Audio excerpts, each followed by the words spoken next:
आप देख रहे हैं सिटी पोस्ट लाइव। मैं हूं सृष्टि राज।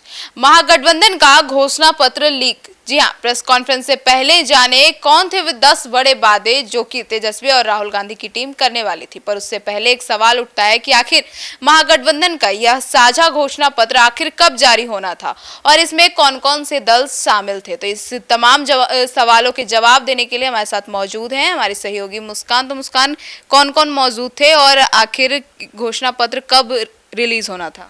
देखिए, सूत्रों के मुताबिक मंगलवार शाम 4 बजे पटना में होना था, जो आज का दिन ही था, लेकिन महागठबंधन आज साझा नहीं कर पाई।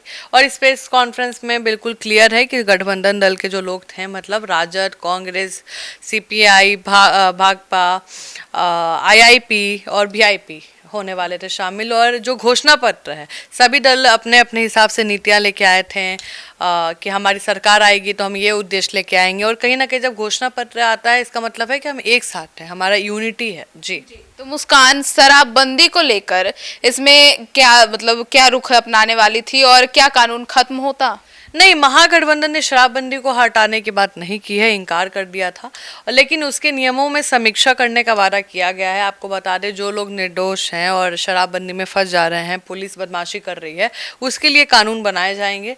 मतलब शराबबंदी जारी रहेगा, लेकिन गलत तरीके से जो फंसे निर्दोष लोग हैं उनको राहत मिल सकती है। कुछ प्रावधान में चेंजेस आएंगे। महागठबंधन का मानना है कि जब शराबबंदी लागू हुआ था तो तेजस्वी यादव डिप्टी सीएम थे, तो कहीं ना कहीं उनने हामी भरी होगी। ऐसा तो नहीं होगा कि वो थे तब हामी नहीं भरी थी, तो वो ऐसे अचानक खत्म नहीं कर सकते, भाई उस टाइम हम थे अब हमको हटाना है, नहीं हो सकता है। तो इस मुद्दे पे वे नैतिक सुधार और सामाजिक संतुलन को देखते हुए बात कर रहे हैं। ना पूरा आज़ादी देंगे, ना पूरा बंधन देंगे। तो यही है नई बिहार का सोच। जी। तो मुस्कान, अब फाइनली यह घोषणा पत्र में सबसे बड़े वादे कौन से थे जो जनता के हित के लिए थे? देखिए, जो सूत्र हमारे बता रहे हैं कि 10 प्रमुख वादे किए गए हैं और उसमें शामिल हैं, जिसमें गरीब, महिला, युवा और किसान को लेकर देखा गया है। पहला शराबबंदी की समीक्षा, आपको मैंने बताया कि उसमें ढील दी जाएगी, सुधार किया जाएगा, लेकिन हटाया नहीं जाएगा। दूसरा है 25 लाख रुपए का स्वास्थ्य बीमा। आप सोचिए, 5 लाख तक आयुष्मान कार्ड बनता है, जो फ़ायदा उठा सकते हैं, लेकिन तेजस्वी यादव, मतलब मान लीजिए महागठबंधन, आपको 25 लाख रुपए देंगे। तीसरा है आपको 1500 रुपये जो बुजुर्ग लोग हैं उनके लिए दिया गया है कि उनके सिक्योरिटी पर्पस के लिए। और चौथा है जिनके पास ज़मीन नहीं है, उनको 3 से 5 जो डेसिमल ज़मीन है हर परिवार को दिया जाएगा।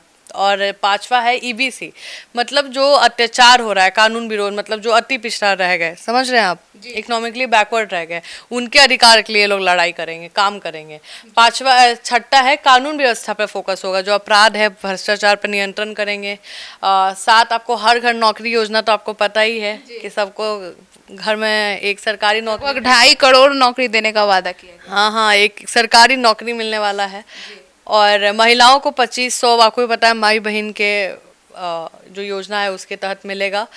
9वां बता दें, हर ब्लॉक में कॉलेज और हेल्थ सेंटर होने वाला है, मतलब शिक्षा स्वास्थ्य पे गजब जोर डाले हुए हैं।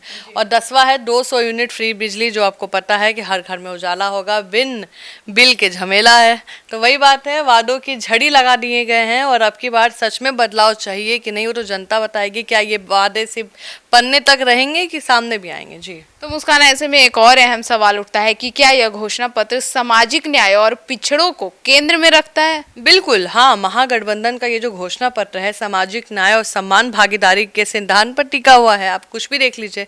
सबसे अहम बिंदु है ईबीसी, अत्यंत पिछड़ा जो जाति है उस पर अत्याचार विरोधी कानून। इस कानून के तहत यह सुनिश्चित किया जाएगा कि अत्यंत पिछड़े के साथ होने वाले भेदभाव या हिंसा पर सख्त कार्रवाई हो और आरक्षण, शिक्षा, रोजगार में उनकी भागीदारी बढ़ाई जाए। इसके अलावा जिनके पास ज़मीन नहीं है उनको ज़मीन देने का, महिलाओं को आर्थिक सहायता देने का वादा कर रहे हैं।